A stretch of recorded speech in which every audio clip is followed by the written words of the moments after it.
With a fascinating background spanning from Sri Lanka, Ghana, Wales, England, Pennsylvania, and California. She's been a teacher and even an embalmer, which she's going to get into, before pursuing medical school at UC Davis. Residing in Sacramento, California, she practices psychiatry and has garnered recognition for her literary contributions, including being a finalist in America's Next Great Author in 2022. Dr. Pia's insightful interview on the life of a psychiatrist has garnered over 65,000 views, resonating with aspiring medical professionals and people who are getting into being psychiatrists and therapists and professionals.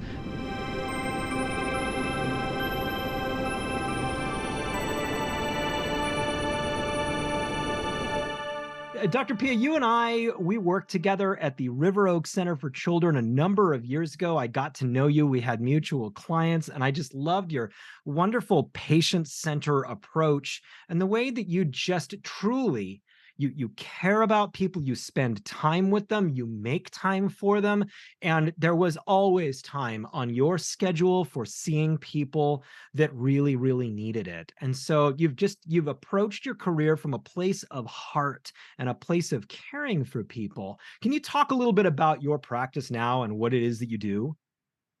Sure. So, thank you for that introduction. I appreciate it, Jeremy.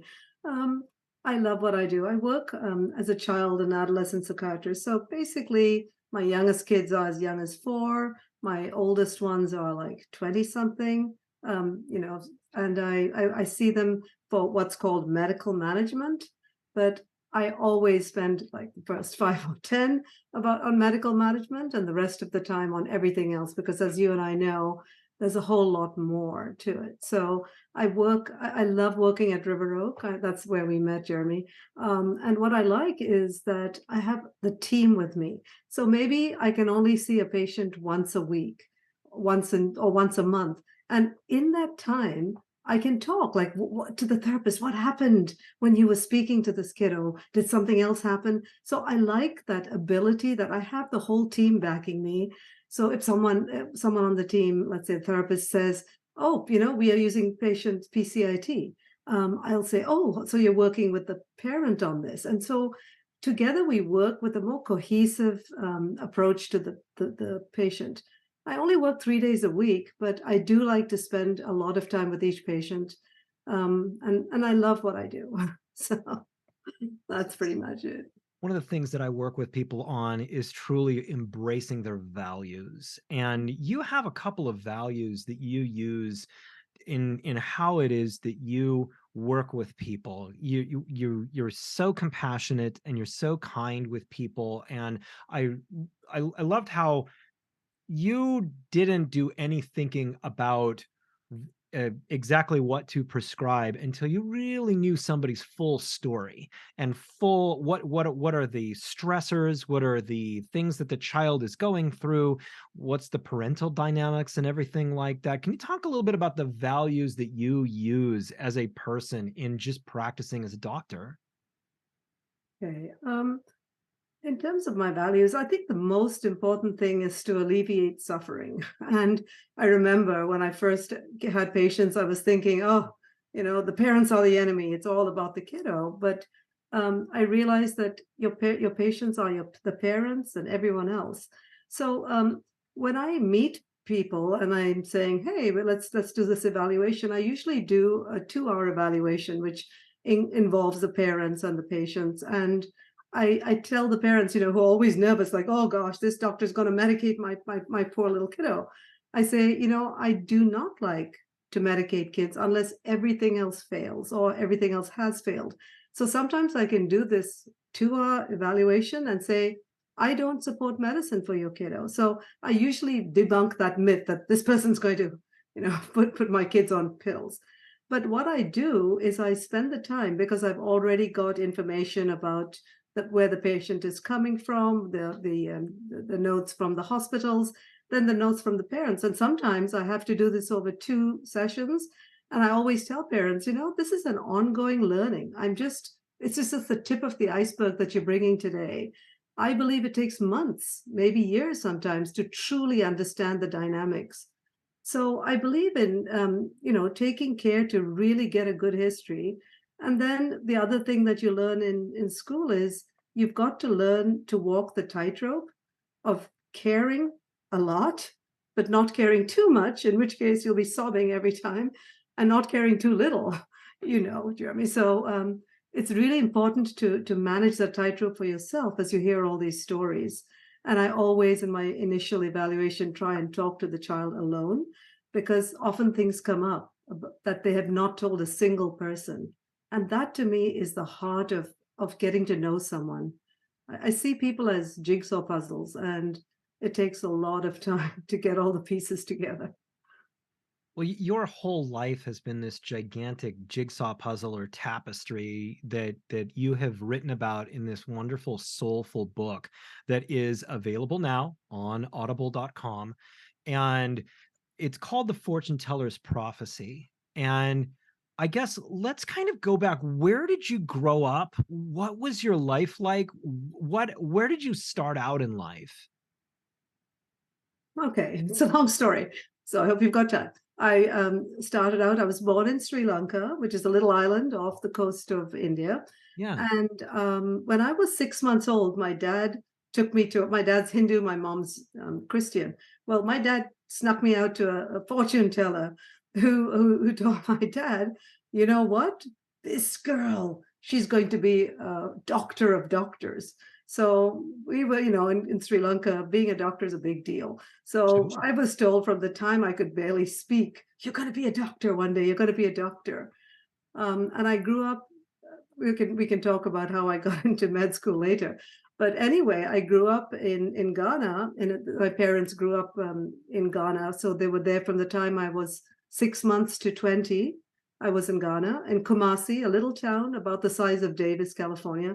Actually, it's a bit bigger than that. But anyway, so I was there and went to school there and grew up with my dad being an architect.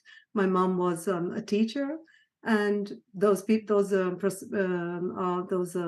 very highly revered.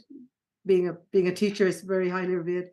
Anyway, all my friends growing up were from different countries. They were like me, sort of in Ghana, but able to go back every year to their countries. It could be England, New Zealand, it could be wherever.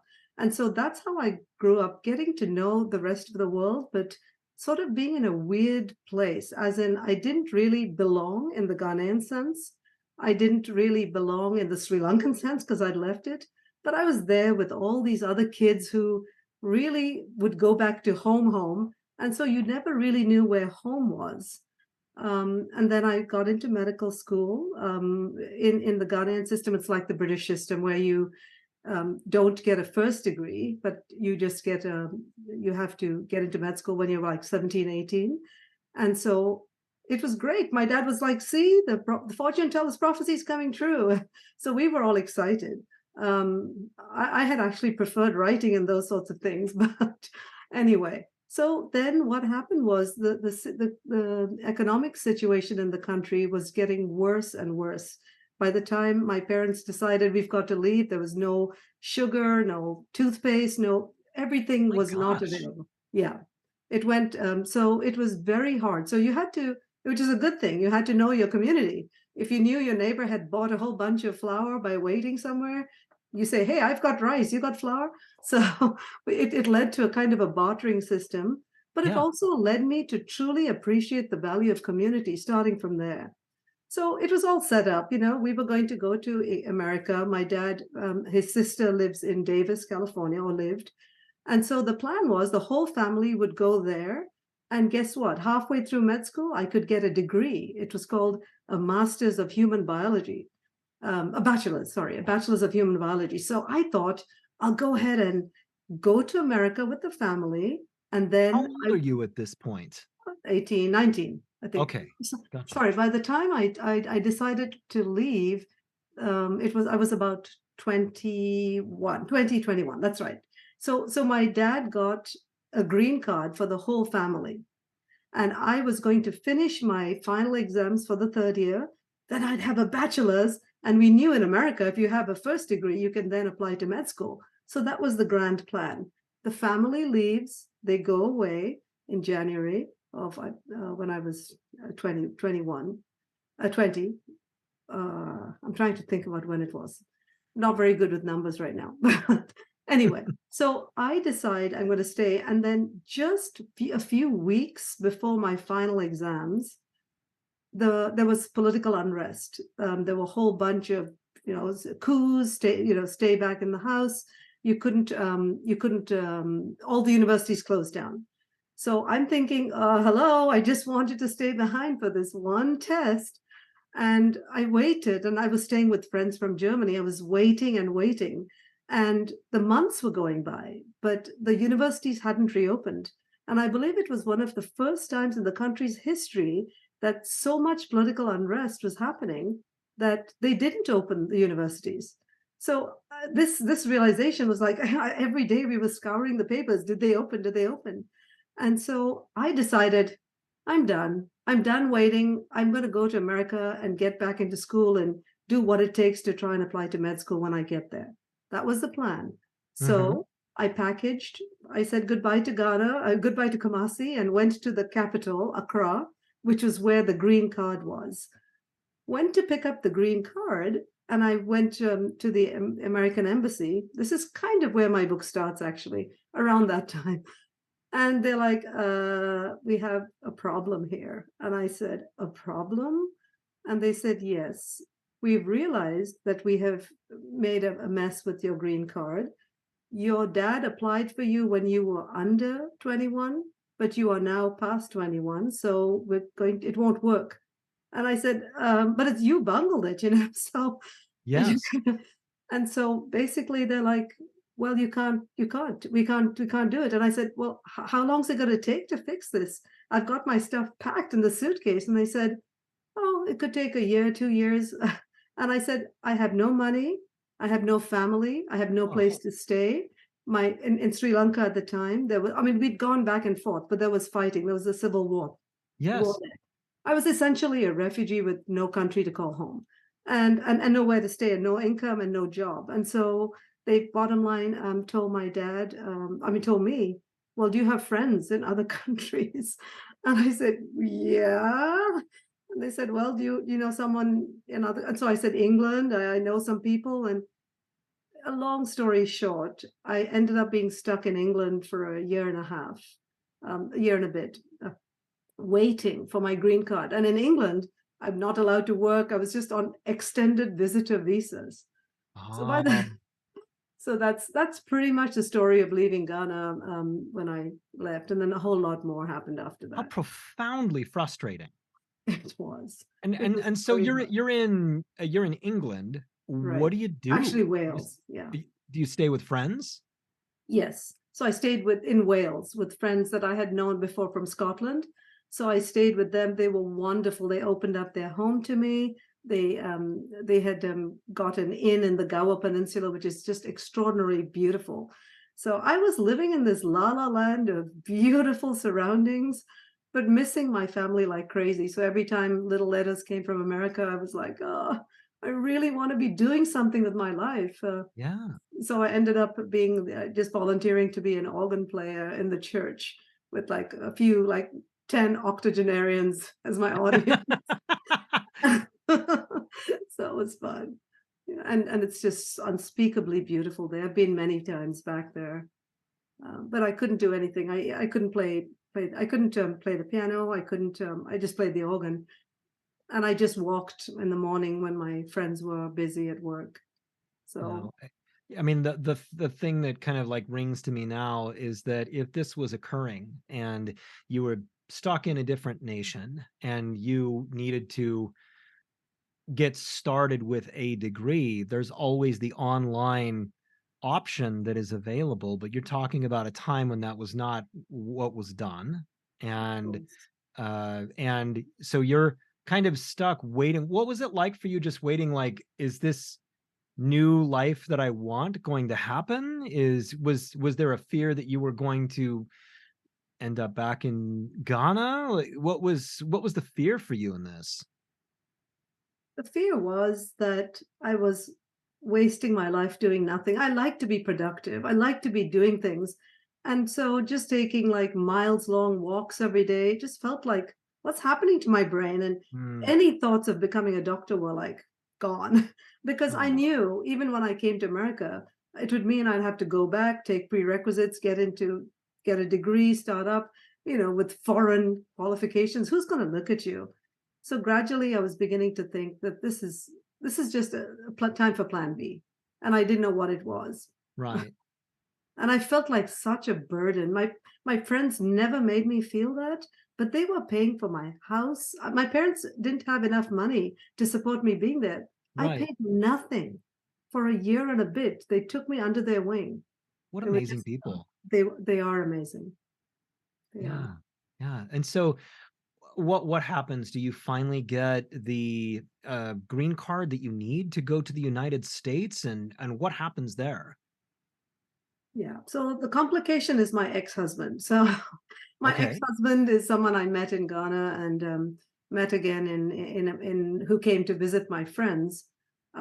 So we hooked up, and so when I came finally to America, um, it this my ex-husband John was thinking he wanted to be with me, and I was thinking, darn it, I just made it to America. It was so and so it ended up being a very complicated chapter of my life because he eventually married me.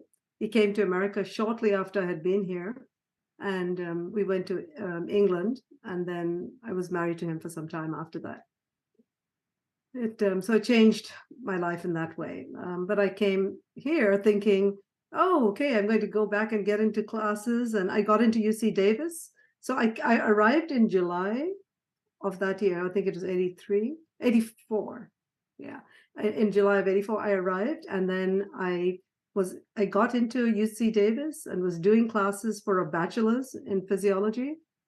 And then 6 months later, John comes and marries me and takes me back to England. So it was like this much, oh you my know. gosh. And so my parents were like, Lally, you just got here and now you're going to have to, I don't know.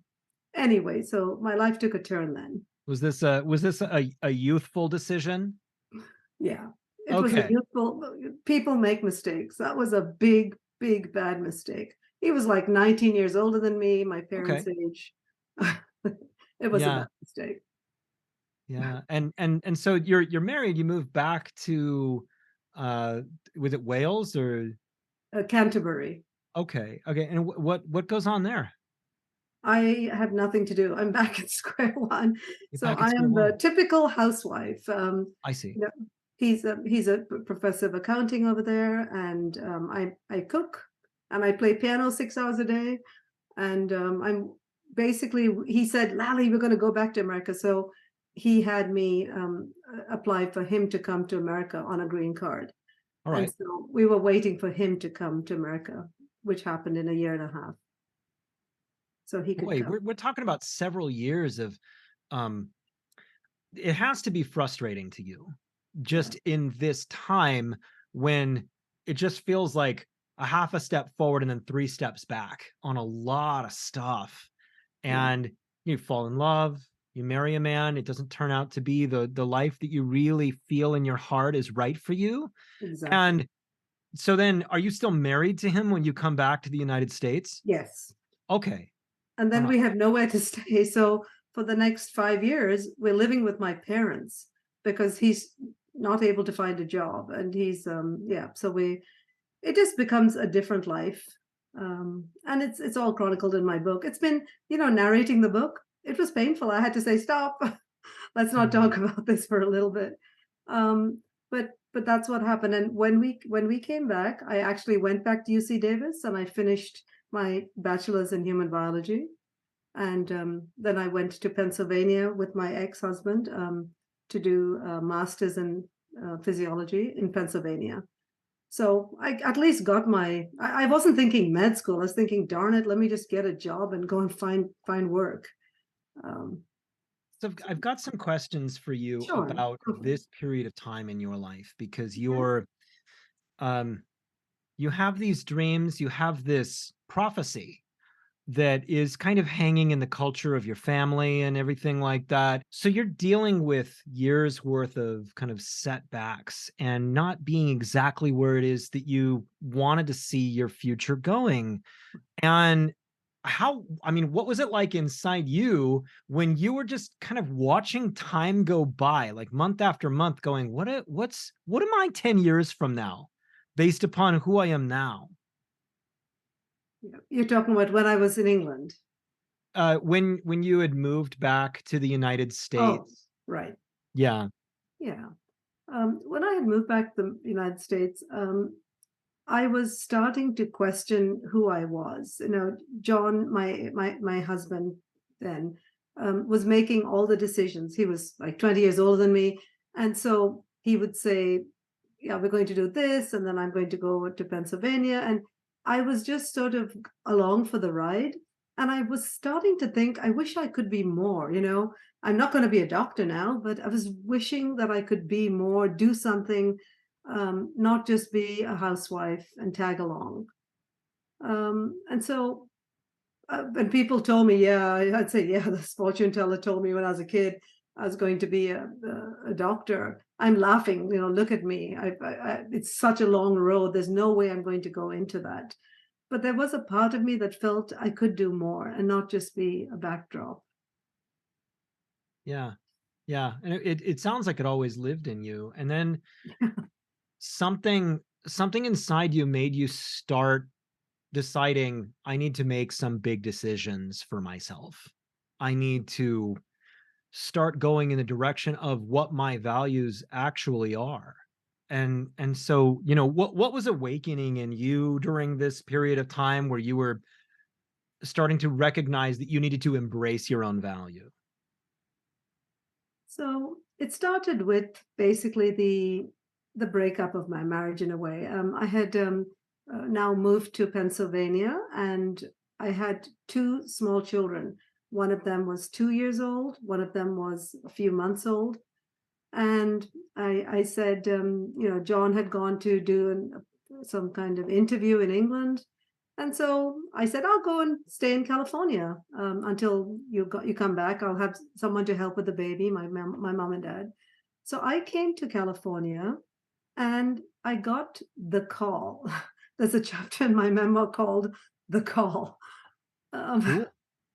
this was a call from. So I'm sitting in the in the room, and then the children are playing around, and I get this call from John from Oh, England, and he says they offered me a job and I accepted it. And I said, "What?" And I hung up. It was really yeah. that. Yeah. And that was a moment when I realized we are not communicating. This relationship is not right. Yeah. That I can't believe he just expects me to pick up a phone and say, "Cool, when are we going?" To my children had got used to the California lifestyle and the support. Even though we were living in Pennsylvania, I was giving them the childhood I had with family and everybody. And he was talking about leaving to England and taking the children. And the enormity of that struck me. So the reason I think this is very important is, had that call not happened, I might have stayed in that toxic relationship longer.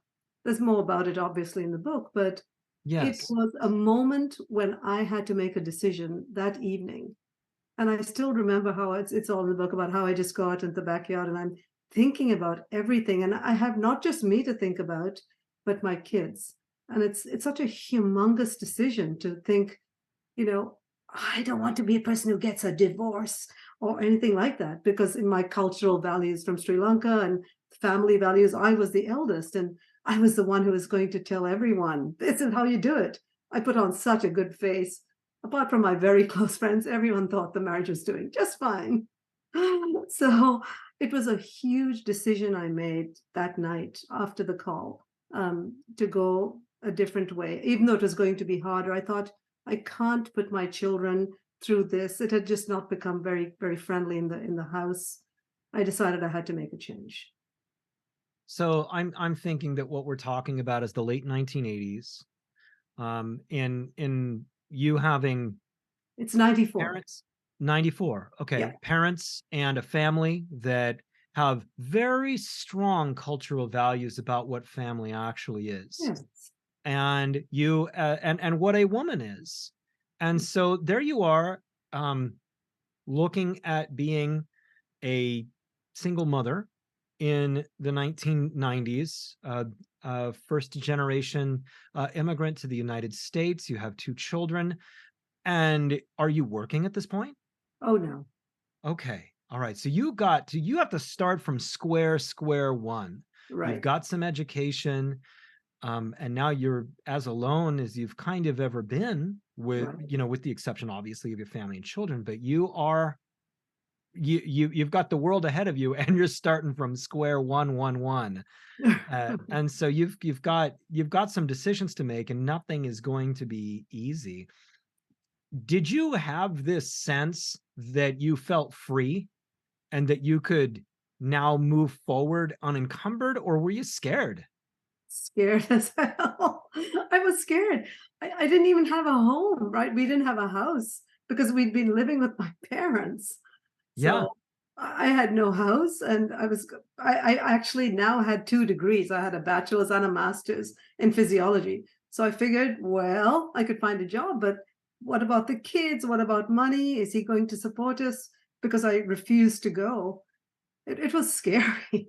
Yeah, I imagine so. I mean, that's a lot of responsibility, and I would imagine that your family would be as helpful as they could be They in were. things, Yeah, but at the same time, you not only have to kind of figure out income, but you had to know at this point that you're brilliant, that your mind works in an amazing way. You yeah. don't know this? No, no, Okay, no, so no. when did you discover this? I've never discovered that. I don't think I've never discovered this. No, I just realized I had better get my act together and take my first steps because John, in a way, had been like a parent. He was 19 years older. Yeah, So because sure. of that, I was trying to take my first steps, and I knew I could count on my family for help with everything. I just had to find my way. And that's when I decided, and then money stopped coming in, and had to try and work out how I'm going to get a divorce and had to figure out applying to so many different things to get jobs. I was really upset. I applied for a job selling seeds in Woodland, which is near us. Yeah. And they turned me down. I'm thinking, darn it, I got a bachelor's degree and a master's, but I think they thought I was overqualified. So back to your thought of brilliance, I thought I'm not very brilliant or smart if I can't get a job selling seeds. But I just started applying to everything I could think about. And I had to get on medical and welfare because he was not sending money. He sent little bits here and there, but it was really hard to manage. So I got medical and food stamps and women infant childcare and all of that. And what struck me was how warm and caring those people were. I was at a very, very sensitive part of my life. And so imagine standing there with your food stamps thinking, oh, I've got food stamps. I'm just embarrassed. And it was awkward. But at the same time, the people who I went to work with, the county workers, they were just the warmest, most compassionate people. And that made such a difference. People think, yeah, there's all these losers on welfare. And I was one of those losers on welfare. And yet they never made me feel that way. So I felt such gratitude. I felt like I've just come to this country. And here I am already taking all this in and taking all this money and support. I even got support with my children who are in daycare, and that's lots of money. So I kept saying to them, thank you, thank you, thank you. Because had they not helped me, I couldn't have got a job. I couldn't have done anything. It was a hard time, and yet it was an incredibly gratifying time because of these workers. I love your thankfulness in this. I love the humility in that. And also for those that are listening here, we're talking about Yolo County, right? Is that where we're That's right. talking about? Yolo County is rural. There's a lot of farmland out there. You're more likely to have a John Deere dealership than a Bugatti dealership out there. It's a place that's a bit of kind of it's got a lot of greasy spoon diners, and it's a place that you wouldn't necessarily look at and go, there's a lot of opportunities here for somebody who wants to get a higher level education and all of these sorts of things, but still in your mind you have this as an aspiration for yourself, or kind of what are you thinking? I'm thinking I've got to get money and I've got to get off this. I've got to get off this welfare. So I actually looked at a job feeding rats in UC Davis, and it was Oh, in a great. lab. Yeah, I thought, Okay. hey, it's a lab. It's using my background, and it was research on rats. And then I found out how much I was squeamish about. I hate animals being harmed in any way like that. So it made me realize I cannot do research long term because I felt for every rat. And one day it's in my memoir, but I was looking at this rat food and thinking, I could just fall into this rat food and be rat chow, and this was not me. And so I then, within a few months, got a job as a donated body program and the director of the donated body program. And that was another sort of place in my life where it paid $300 more a month. So I was like, yay. But the downside was every morning you'd have to go and look in one of two coolers and see who died last night. So actually, that's where my memoir starts, because I'm thinking, this is not doctor of anything, but I am going to work with dead bodies. And so I was embalming bodies, I was sectioning human bodies. So I had a huge freezer full of human body parts. So I alone would be taking off heads and knees and shipping them out to different places. But the money was much better than my previous job. So that was another point where I was really thinking I'm in a dead end job, but at least I was making an income, and gradually I was making so much more. I was saying, hey, to the people who are giving me welfare, I was on welfare, but I was saying, hey, I'm gradually getting more money and I can get off welfare. So to me, even that was a huge accomplishment, to feel like I'm paying into this now. Um, yeah, so I did that for 3 years. Yeah. And was the work on bodies just emotionally hard on you? Yes. In fact, it was so hard that within, I think, less than a month, I was having nightmares. I dreamt that my sister was being embalmed, and Oh, I was just like, "Hey, can you stop this?" And I said, "It's irreversible. Sorry." And I even dreamt I was embalming my dog. So oh I was wow. imagine I'm in a basement, right? And there's the embalming table and paraphernalia is out there, but there's a huge room with dozens and dozens of dead bodies on shelves. So I had to walk through that every day. And this is solo work. And then, embalm bodies. And so I decided I'm done. I don't care how much this job, I'm going to give my notice. But that's when my supervisor, Dr. Kumari, she said to me, Lally, this is hard for anybody. You don't normally see dead people every day, and just give it a bit longer. And I said, well, can you get me someone to help? And she said, okay, I'll look and see. And basically I got a helper. So psychologically, it wasn't that the work was difficult, it was just emotionally draining. So, and that's another story about how I got someone who worked with me at the Baskin Robbins ice cream. It's another story. It's a kind of a segue.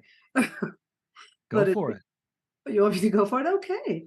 So when I was in England when I was in California earlier, I needed a job for the summer, and I was working for Baskin Robbins here in Davis. They paid me, like, it was a lot of money, $17 an hour, to go and decorate ice cream cakes here in Davis. And so I was doing it and loving it. And then I did it for a summer. And then and my supervisor was someone called Bob, who was Bob Ernest, was my boss. So he's paying me $17 an hour. Let's fast forward to now I'm stuck with the dead bodies and looking for someone to help me. So I'm taking a walk. I'm still thinking I need someone to help me. And they gave me $5 an hour to hire someone.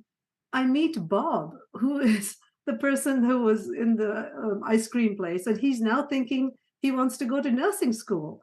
And I say, hey, Bob, want to work for me? You can work at UC Davis and I'll give you $5 an hour.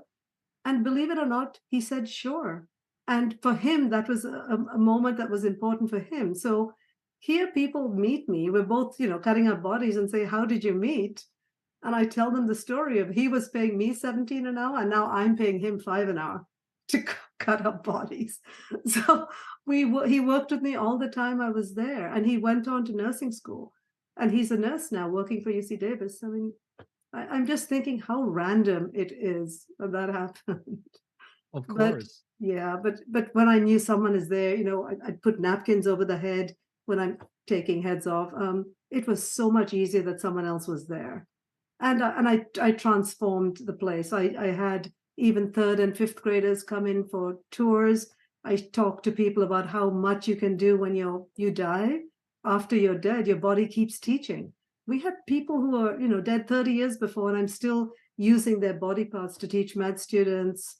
So I made a huge presentation every year and talked to, students, because you can learn a lot from death about life, I think. Yeah. Yeah. And I went to bed after doing that job. I'm up till almost midnight every night, and I don't sleep enough because, hey, you could be dead. So it did change my psyche some. And yeah, I imagine that would have a huge impact. And I mean, what did this do to you spiritually, as far as like, because you're talking about um the beyond death value of a person, and you're talking about it in the physical sense and everything like that. But I imagine that there was some amount of you and your spiritual journey in this evolving and growing and gaining meaning and so forth. I mean, was there any part of that that played a role in you moving forward at that point, or even now? It's hard to say. I'm not really a very spiritual person in the sense of, oh, I believe in this, this Christianity or Hinduism or anything. I just believe there is so much good within people, and it just needs to be harnessed. It could start with a simpler thing as I believe in myself, but I just believe I can learn so much from the good in other people. That's the only spirituality. I just have, honestly, you say I'm grateful, but I have felt very grateful for what people teach me, because when you work with a patient, they're taking you into their lives. So I'm living a life I couldn't have lived otherwise through them. To me, that's a journey. That's, if you call that spiritual, it's like, take me where your signs lead. Show me where your monsters are. That to me is so cool. You're entering the world, the realm of someone who's abused, who's, you just learn what their reality is like. And, some people say there's God in everyone. I kind of believe that. I just believe we have to find it. And that's the beginning of what my work is. It's to try and figure out what they can teach me. I'm not just I'm not like that. I'm learning constantly. And the day I don't want to learn, I'll quit. And that's why I only work 3 days a week, because I think that the toll this takes on your spirit when you hear bad story after bad story after bad story, it takes a toll on you. And if you then have 4 days to just let it go, that was the training. In the training, you get to learn how to draw that boundary and not work and not take that in later. So that's kind of a roundabout answer to your question. I don't know if I completely answered it. No, you did. You did. You did. For Okay. you, it's about the spirit in people. Exactly. It's about Exactly. the spirit of life and goodness and possibility. And a And journey, and my journey to help them find it if they haven't found that. Because I learn from their journey. Every patient teaches me something new. so you're are you pondering going to med school at this point when you're working with bodies, or where are you at then? No, no, no. My story is full of people who helped me find that. But I was just like joking, like, yeah, right. Maybe that's what the fortune teller meant. Here I am with dead bodies all day. Maybe that kind of doctor. So it was fulfilling because I made an impression with the students, and I had these talks. But what happened was one day I was it's in my memoir also, obviously. I was cutting bodies with someone who was it was actually the children's pediatrician, Dr. Doug Gross, who then was also working for UC Davis. And he knew me because he worked in the anatomy department.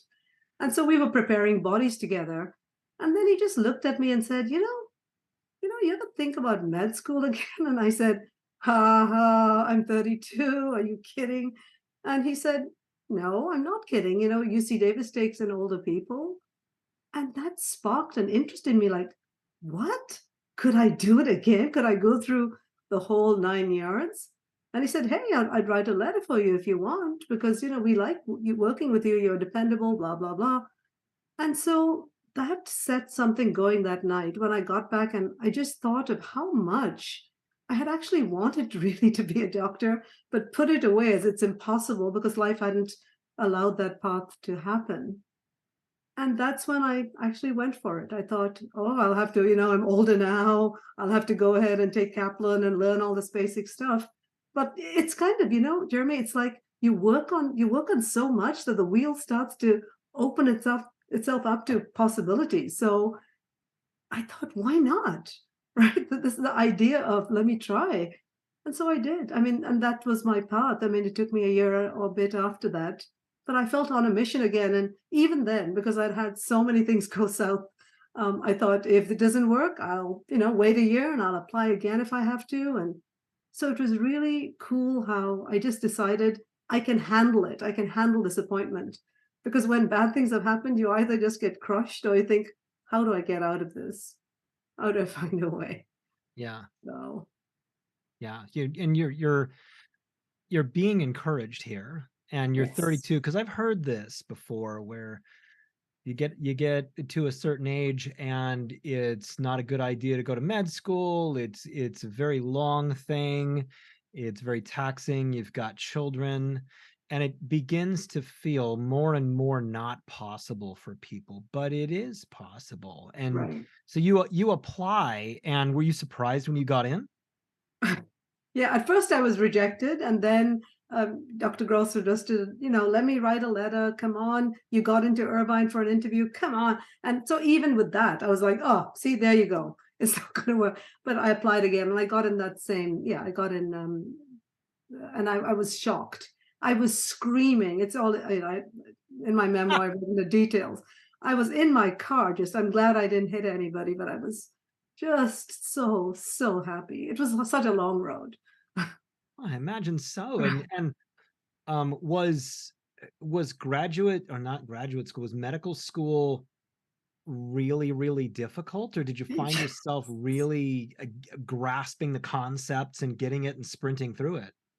Yeah, it was so hard because of the two kids. Of course, I Okay. had some help, and I was able to live in a rented place across the street from my mom, so I could leave the baby monitor with her and say, "Hey, I'll go to the shop and get something." But I was starting to get at least a sense of some financial security. But medical school was crazy because my younger daughter Shanti was having problems with her urinary system, and I was going to the ER. So, you get into med school thinking, hey, here we go. And then everyone knows so much that you're with these bright people. And you're thinking, Yes. oh my God, these people are bright. So who am I? Because all my life, I'd be the top person in this class or get the highest grade. But here you're with all those people who've had the highest grade and everything. So then if you then go to the ER and you're not with the your school for a little bit, or you're trying to read a book to the kids and then you're falling asleep on. That's what I was doing. I was reading to the kids, I was trying to be super person, and it was not working. So more than, I think, less than 2 years later, I was like ready to quit med school.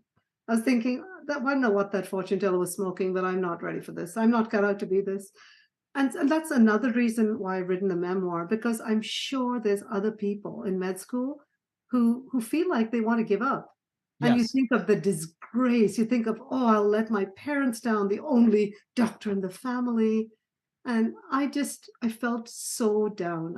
I wanted to quit. And UC Davis was fantastic. They said, we can give you a little bit more time. There's a program where you can take it over 4 years, 5 years instead of 4. And so I thought, should I or should I give up right now? That was another moment in my life. Just as an aside, I'm working with a person who is going through this right now, Oh, and this person showed me the inside of the all of the test materials and all the things that need to be memorized and everything like that, and it is absolutely astonishing. Just, in medical school, just imagine having to memorize thousands and thousands and thousands of small facts in order to pass these various exams and pass the ultimate exam that gets you, across into being a doctor and all of that. And these facts and figures, yeah, minor and major, there's a mind-blowing amount of topics, subtopics, and words that the normal person has not ever heard of, that you hmm, need to not only know, but you also need to know how to treat it and what to prescribe for it and how to make a referral for it. And you might have a one thing like hepatitis A, B, C, and D, E, F, and all the different ones, and you have to understand all the different ways to treat these things and all of the different iterations of them, and in what way they are or are not contagious, and these sorts of different things. I was stunned by the unbelievable amount of stuff that you need to retain. You need to yeah, learn them, and you need to be able to, essentially regurgitate them on tests and so forth. That had to be, you've got two children, got kind of a complicated life because you're doing med school, you've got, children to raise, you're trying to be a mother hmm. and redo them and everything like that. Are you having trouble retaining things at this point, and in the work, in the Um, study? Not retaining as much as it was just the sheer volume I didn't have a chance to get to. So, I'd come back, and because this always happened to us, we were made the most important thing about in my family. So I had to spend time with my children, and I loved it, reading to them, doing things for them, eating together. And so then by then, as I finished reading to them, I would be so tired, I wouldn't be able to get the chance to do all the reading I was supposed to do for the next day. So that was where I would, I just find I'd be slumped over, falling asleep in the hallway, and so I didn't have the time. It was never difficult because one thing you don't realize is that it's so challenging, but you're learning about your own body. You're learning about what makes it work, and everything builds on everything. The physiology leads to this, leads to that. So it's fun when you're doing it. But I was not doing the work because my time was so limited. So that was what it was. It was never that the work was too challenging because I could retain that, but not the sheer volume because I hadn't got to it all. And I still remember one night thinking, the exam's tomorrow and I'm going to try and finish this whole book. Like, dream on, you're not that smart, Lally. So it just got so to go on with what happened then was I was going to quit. I had decided I'm done. And I didn't know how to tell my mom, but I wanted to tell her because for my family, it was a huge deal. I got into med school, and I thought she was going to try and tell me, try this or do harder, do this and work. And she is just the reason I did this. She said, that's okay, Lally. You're smart. You'll find something else to do. And I thought, what? She didn't give me the, oh my God, you got to do this. I look after the children. You can. And she didn't do any of that. She just accepted and trusted that I was making a decision based on where I was. So after that, I thought, damn it, I'll do this if it kills me. I really said that. In fact, I decided I would take the advantage of their 1 year extra. I actually split, it's called splitting. I split twice. So I actually did med school over 6 years, not 4. All right. Am I glad? Oh my God, yeah.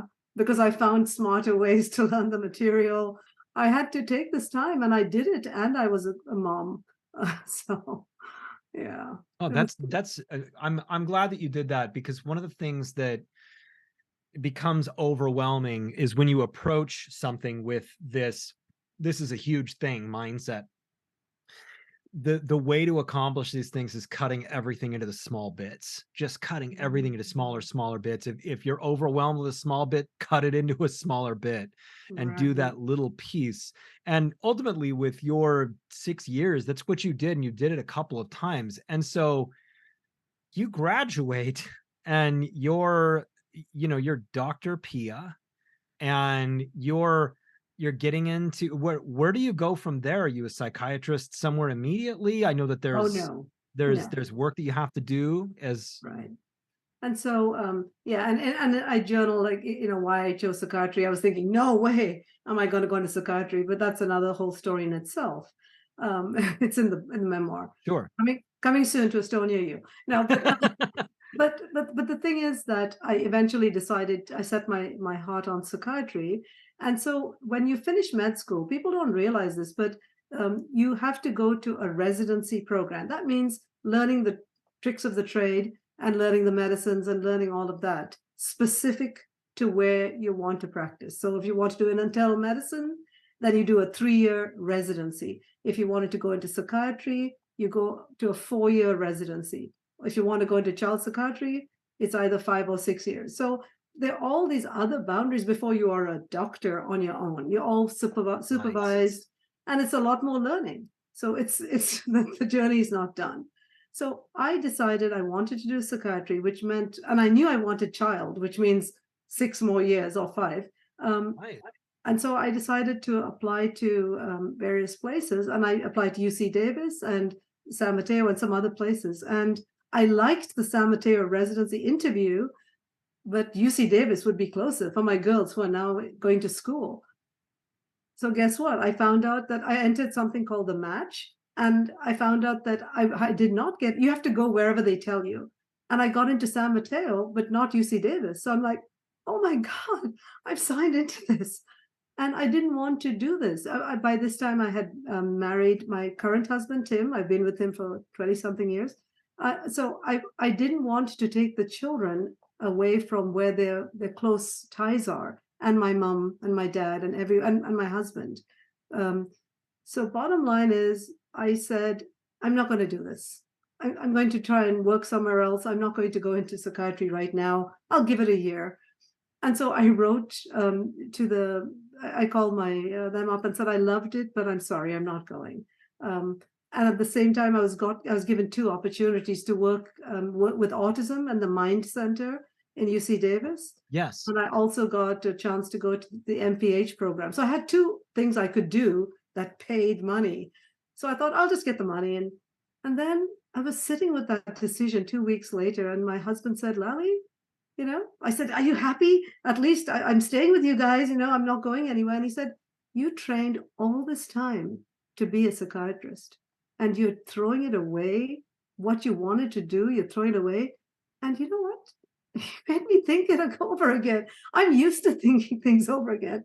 I thought, darn it, you mean, but what about the children? He said, they don't want to go. They don't want to go to the Bay Area. He said, I will look after those children. And I said, they aren't even your children, Tim. And he said, I will do it. We'll make it work. You can be a mom on weekends. We'll come to the Bay Area. And we did it. I What changed an my whole. unbelievable difference here. You what an unbelievable difference between marriage 1 and marriage 2. Yeah. And in marriage 2, you've got this real partner. Yeah. You've got the one who's going to, grab the duffel bags and hike up the mountain right behind you. Absolutely. That's what He, you've got. What an amazing human being. he is. He's amazing. And they weren't even his children. Right, Yeah. right, right. And so We made it work. well, you did. And so in San Mateo, how long were you there? 3 years. So I was a weekends only mom for 3 years. Okay. And the How old were kids, your kids at this point? let me see, it was 1990. Okay, 2002 to 2005, right? So Shermila would have been, she's 91, 9 years old. Oh, is that right? Am I doing the math right? 91. Take away. I'm not very good with subtractions, but they were probably about nine-ish, 9 and Okay. 6, something like that. So there's 1,000 reasons in your life up to this Yeah. point that would have said, no, you can't. No, Right, you can't. No, you right, shouldn't. No, you don't right. have time. I don't know, like, no, you're not smart enough. No, you're this, Mhm. these sorts of things, these roadblocks that you just keep one by one going, I'm going to try to see if I can get to the next stage. Right, I'm going to try to see if I can do this. And at times being so weighted down that you really did want to kind of throw in the towel. And you don't. And finally, you get to this like breakthrough point. You've got your medical degree. You've got this wonderful husband who just says, go do it, be it, make it mhm. happen. And you've done all of this breaking through barriers before. Now, for you, you've made a habit in your life of just breaking the barriers. I'm going, I'm doing it, I'm making it Right. happen. Yeah, it gets to be exhilarating. After you've gone through all the trenches, it starts to feel like, you know what? In fact, can I read a little bit, just this first bit of my book?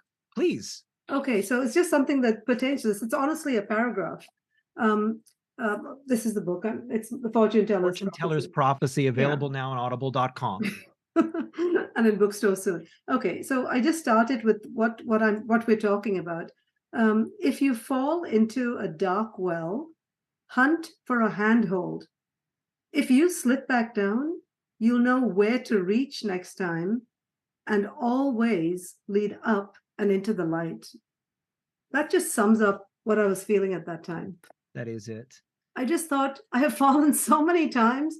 Bring it on, baby. Let's go, Yes. So, It is. It really is that. And when you've had a number of hard knocks in your life and you have been knocked down enough, it's kind of like that silly 90s song, I get knocked down and I get up again.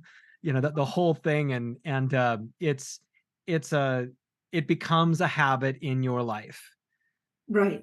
And getting knocked down in your teens and 20s, it feels like you're never going to get up again. It feels like you can't. It feels like life is too much, and that sort of thing. But when you start making that habit of just get to the next rung of the ladder, just get Yeah, up one more rung, right.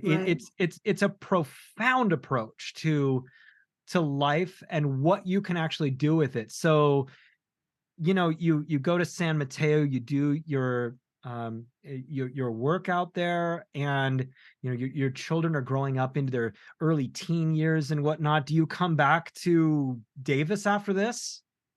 Yes. So I did it for 3 years, and then I had told myself, if there was one time when I felt the kids were struggling or doing badly in school, I would quit. I was really ready to do anything for them, because I think it's critical to bring up your kids, at least right. But they were resilient, and we managed the 3 years. They even got into gifted programs, both of them. So when I came back to Davis to do the final 2 years of child psychiatry. So believe it or not, you've got, like, I've done 6 years if you're doing the math in med school, and then I had 5 years to get the child training and the adult training down, and that's when you can become a psychiatrist. So it's a long road. Oh my gosh. So So I mean, sorry, what are we talking about? Like 11 years yeah, from? 11 Okay. years of training from med school, beginning med school to ending child psychiatry. That right there is something that turns people away from it, from the Oh, very get-go. And I know that I've heard this a lot. Yeah, but it's a long time. yeah, And as you get older, you just realize everything's a long time. right. Everything is a long time. So when you do the 11 years, every ounce of it is not easy, but that 11 years will pass, and where you can go from there is a sky's the limit scenario.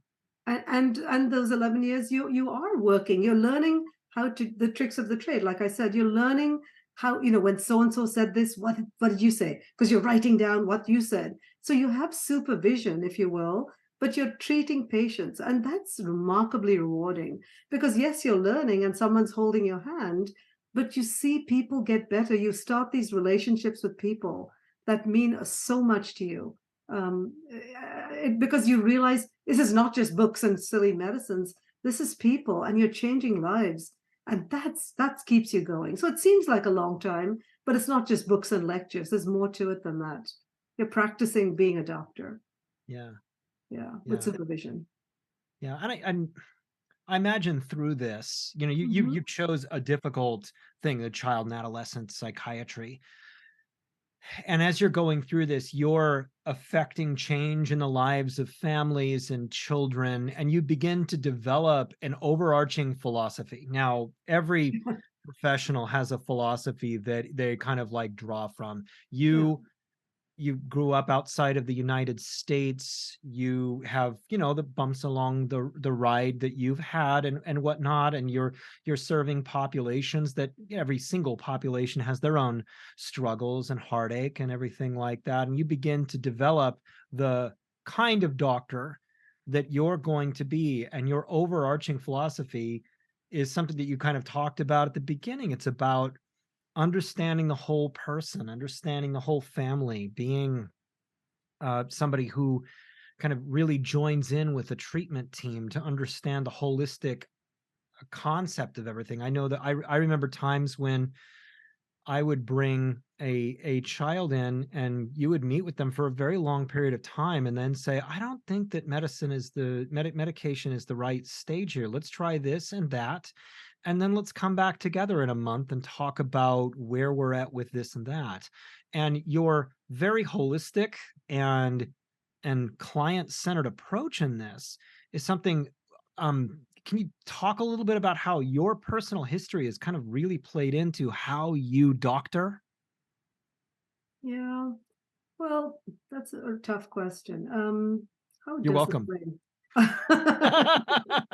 Um, it's tough because it's so difficult to figure out where this would come from. It could begin as early as my childhood when I was mixed with different people from different cultures, just feeling, every time I visit a country, I'm just blown away by how they have different ways that they do their culture, and it works for them. I think the more you see, so I started with this very international background of friends, and we were always going. I traveled the world so many times around, going from Ghana to Sri Lanka, and then Sri Lanka to England, and just doing all of that. And so each time, you might think I'm going way off base, and trust me, I'm coming back. Um, Go you for it. start to realize that there's different ways of thinking and different cultural ways of thinking, and it just makes you, just like I said, I feel like a sponge learning and learning. And so I don't look as an evaluation as a me to them, it's them to me. I'm absorbing the culture of their family, absorbing the culture of why they do what they do. And it's endlessly fascinating. No one person's like the other. Like when I was doing surgery, it's like, this pipe is broken, let's fix it. But I've never been drawn to that. I just love the intricacies and the depth that people provide to me. So I am utilizing this whole world coming to me feeling, and now it's the person coming to me, and I really feel connected. I don't know, and I have got the tools to try and see, okay, well, let's take them over this way. And I think that is just so much fun because you're creating and thinking creatively, like, forget the medicine. Okay, that helps this way, but this whole 9 yards is in front of you. So I love that. It really gets me going, trying to think of ways to help a family. So your parents, they sound like they've been just consistently supportive of you or in your life. They were people that had to flee from political instability in Ghana.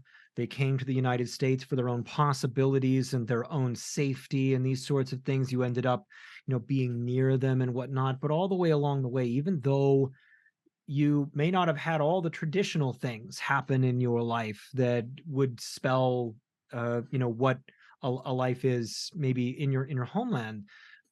They stuck with you. They were consistently supportive, and it sounds like they adjusted to the realities of your life, and that was really profoundly supportive of you to get where you are. Absolutely. I couldn't have done it without them. Not a question. In fact, when you live in different countries, you start thinking, where do I belong? And I love America. I became an American, naturalized American citizen when I was leaving John. And you realize that you home is where the family is, and nobody belongs here in America. And that's why I fit in so well, because when I'm visiting Sri Lanka or visiting Ghana, I mean, if I haven't visited Ghana yet, but it makes you feel like a tourist on the outside because you've never truly melded there. But I love being here because the sky's the limit, and I'm so grateful that I've made it this far in this country because of the availabilities. If you really put your mind to it and work, my sister is a civil engineer, worked for the state for a long time. My brother is he's an internet guy, and my sister works for she works in Cameroon, and she worked with UNICEF and World Health. And so I feel like here we came to America with just a sofa in my parents' house, and we've been able to all become so amazingly successful. And yet the deep down, like this Thanksgiving, my three siblings and my parents were all getting together in LA. So we still have kept this all through the years, that has become the place that we can really, feel supported and comforted with everyone. So I do, in terms of your question about family, yes, family is so important to me. And that's why I can't have too many friends. I've got work, and then I maybe if I can handle like six good friends, I can handle that. But my family takes the rest of it, the whole 9 yards. We're always talking to each other, and even though it's been so long since we left Ghana, we are so close together. Three of us live here, and one goes back and forth to Cameroon. So we have a good sense of family. And What are that's your and some people don't get that. And so I realize that, especially with my patients. I'm working with low income patients who haven't had that. And so I try to work with that, which is hard because, of course, I've never experienced what they have. what are your children up to? My oldest, Sharmila, she's a physician. She's in Rochester, New York. She's actually decided she wanted to go into child neurology. So I said, "Hey, you do the neuron, I'll do the psych." She's going to come back to California to finish that one more year, and then she's going to be a child neurologist. My Brilliant. daughter Shanti, who's younger, she's in Santa Cruz, California, and she's becoming a great, amazing mother of two children. Oh, So I have two fantastic. grandchildren. Yeah, and so she comes. It's much, much closer for her to come visit. She's an accomplished piano player, makes people cry when she plays Chopin. So I'm proud of them both. I'm so proud of my Yes. girls. Well, and Santa Cruz is just such a uniquely beautiful place. Yeah, they live in Just Astos. It's lovely there. Yeah, just she's really a person of the earth. I'm so glad, and bringing up my grandchildren that way. So when they come to visit, we just lie on the hammock and look up at the trees. And I'm so glad she's bringing them up without, da da da da da. You know, we need the sense of connection. It's so huge for children to learn this early.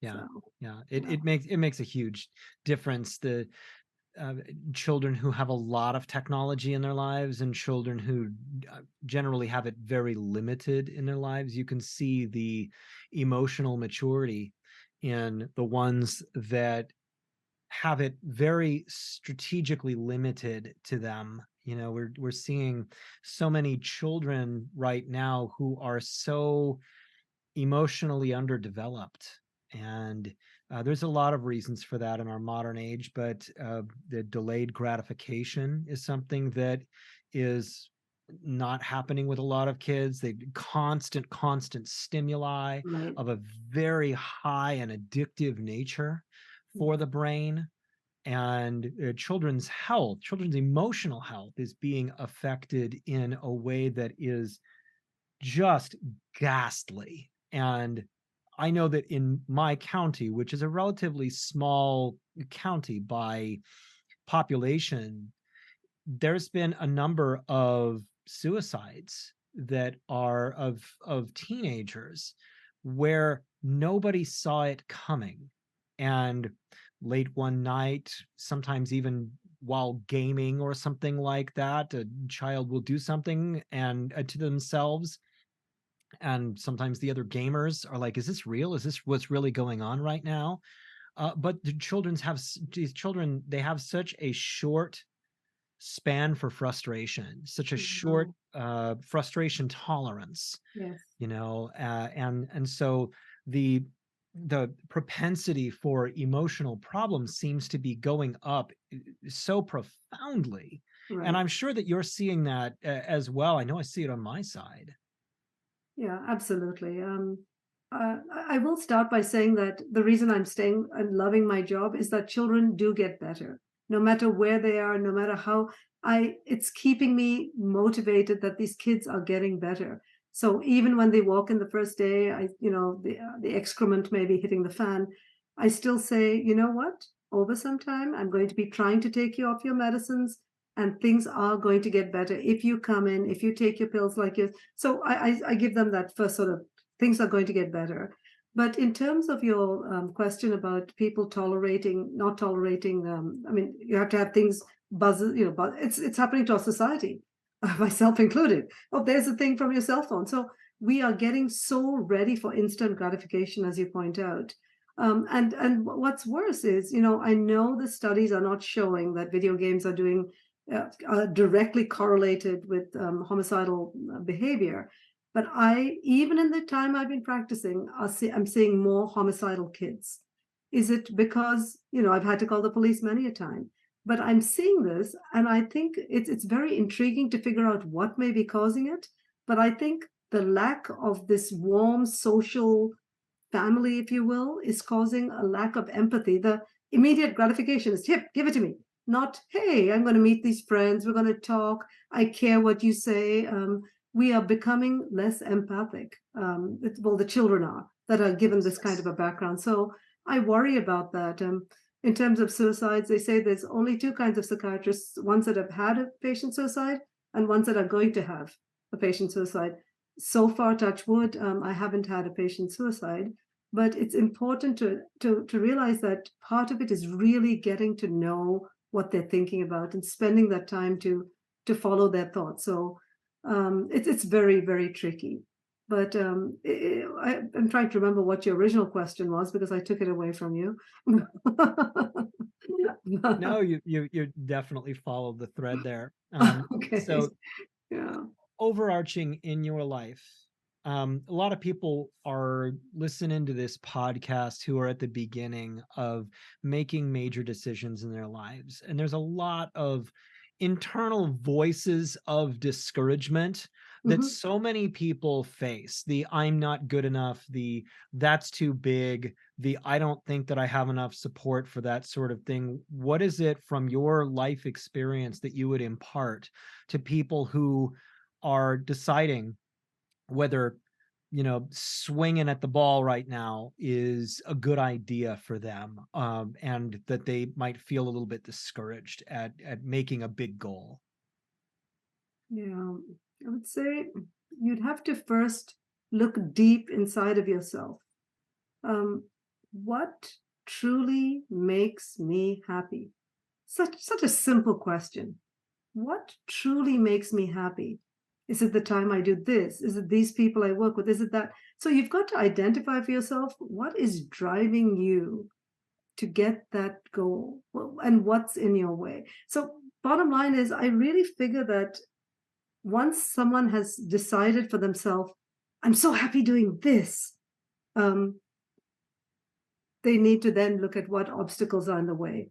Is it the lack of time? Is it the lack of, and so you can, from there, you can generate a whole bunch of different things that are stopping you from being there. But I would start with asking someone to look inside and say, or the other way is like, what am I not liking about where I am in life right now? If I could spend a few minutes, let me just list them. This, right?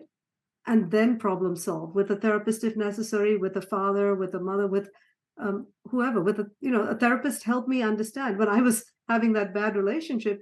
Meeting with that therapist, I've only met them once in my life, helped me understand it's okay to think this guy's a jerk. You need to go, and it just gave me that freedom to make that decision because somebody heard me, and I took the time to get that person to listen to my story. I'm not being selfish. I'm just getting someone to help me. So I would say that there's many different people you can identify that can help. If there's no one in your sphere, you can get a therapist to help you. maybe a psychiatrist who might help you. It's just a matter of trying to identify your supports and what's standing in the way of getting your goals. But the sky's the limit. Okay? It really is. It really is.